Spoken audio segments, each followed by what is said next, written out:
The way that people consume their news and information is changing. The traditional avenues of newspapers, radio, and television are rapidly migrating to a digital environment. And with this technological change, the means to accessing news and information moves to online sources, with social media taking precedence. With this transition, people are now able to record and broadcast their lives online through the ubiquitous device of the smartphone.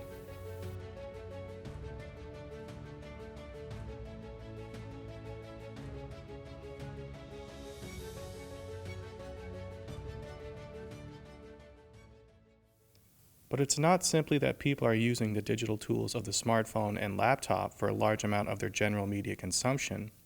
It's the specific social media platforms which they are routinely accessing. 45% of American teens now say they are online on a near constant basis.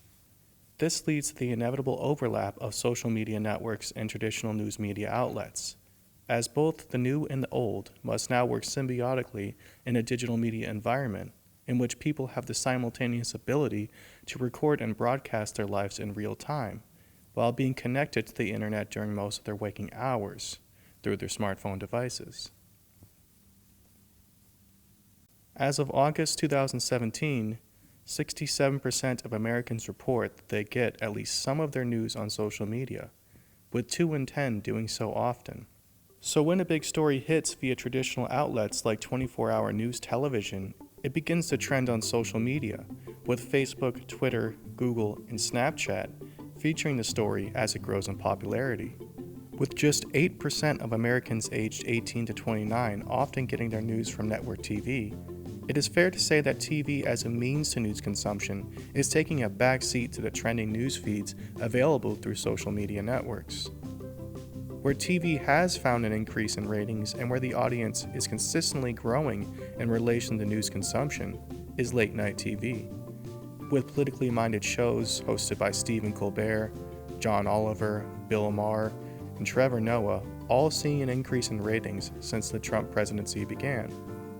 This relatively new phenomena of people using social media networks for news consumption is complicated even further by the fact that late-night television clips on politically oriented stories are the ones most frequently trending, or, put in modern social media speak, the most common to go viral. One of the most striking examples of the relationship between news consumption, social media networks, and late-night television occurred in 2017, when Senator John McCain voted against the bill to repeal Obamacare. Many believe that Senator McCain's rejection of the bill was heavily influenced by one viral video in particular. President Trump last month proposed a $6 billion cut in funding to the National Institute of Health. And thank God our congressman made a deal last night to not go along with that. They actually increased funding by $2 billion, and I applaud them for doing that. If your baby is going to die, and it doesn't have to, it shouldn't matter how much money you make. I think that's something that, whether you're a Republican or a Democrat or something else, we all agree on that, right? I mean, we do. But can Senator McCain's decision to vote against his own party lines genuinely be attributed to a late-night TV monologue? Clearly, Jimmy Kimmel's impassioned personal story about his own newborn baby's health issues immediately struck a chord with both a public and political audience. I spoke to the former Deputy White House Communications Director, Liz Allen, who said, Jimmy Kimmel's viral video may have single-handedly stopped the healthcare reform bill from going through. Such a strong statement encouraged me to further explore the relationship between social media usage, viral videos, and how people get their news. To explain the correlation between these diverse sets of media, I went to Glasgow City Centre in West End to speak to a random assortment of the public.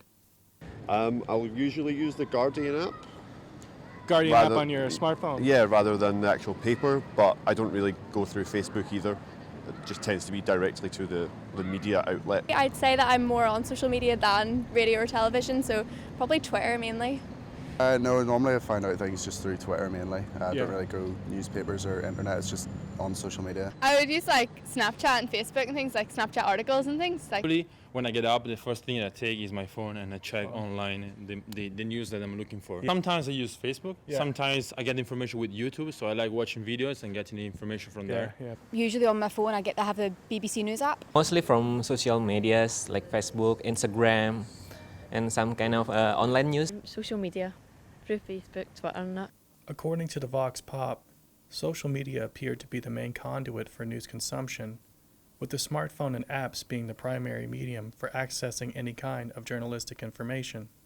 To further survey the voices and opinions of the public, I held more personalized and detailed interview sessions with people from 3 different demographics, all coming from various parts of the Western world, and all with different socioeconomic and cultural backgrounds. Specifically, I asked when they were first exposed to a news story over the course of a day and how they were accessing the news. Okay, my name is Norrie. I'm a maths teacher. I'm 58. Typically listening to Radio 4 in the morning in my bed. I listen to the Today programme in bed. That would be pretty much every day, I would say. So I'm Dana, and I'm 46, and I'm an American coming here to Scotland specifically for a PhD in creative writing. The first time in the day when I look at the news is immediately. Basically, I'm rolling over in bed, my phone's near me, charging up, and it's found in my email box. Okay, I'm Chris, I'm 34, I'm a virologist at the University of Glasgow. So normally when I wake up I put on the BBC 24-hour news, so that's the first introduction to news that I get is while I'm sitting having my breakfast and watching whatever the news story of the day is. Hi, I'm Paul Polson, I'm 31 years old and a full-time student at Glasgow University. As soon as I wake up I'll go on the internet and I'll check out Reddit, Facebook, Twitter if it's during the American football season. My name is Carl Cederslet. I'm from Sweden. I'm 25 years old and I am a manager at a video game testing company. I usually use my smartphone. I think usually when I wake up, so I just have a quick scroll through Instagram, and I usually tend to follow like a few news sources from there, or just people who might repost or talk about anything from the news essentially. So that's usually just when I first wake up. I'm Anne, I'm 23 years old and I'm a student at the University of Glasgow. As soon as I wake up I check my phone, it's the first thing I do. And it's a habit, I do that every day. Yeah, okay, so hi, I'm Ida Peterson and I'm from Sweden and I'm a medical student and I'm 23 years old. So when I first wake up in the morning, I'd probably pick up my phone, it's on my nightstand, turn off my alarm and probably press on like Instagram or Facebook or something like that and just like scroll through it a bit.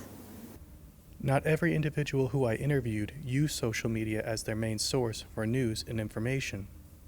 Still, with a viral video such as the one Jimmy Kimmel produced, they nonetheless would have been exposed to the story at some point, as an echo chamber was created between mainstream media news outlets and the exponentially trending nature of the story via social media networks.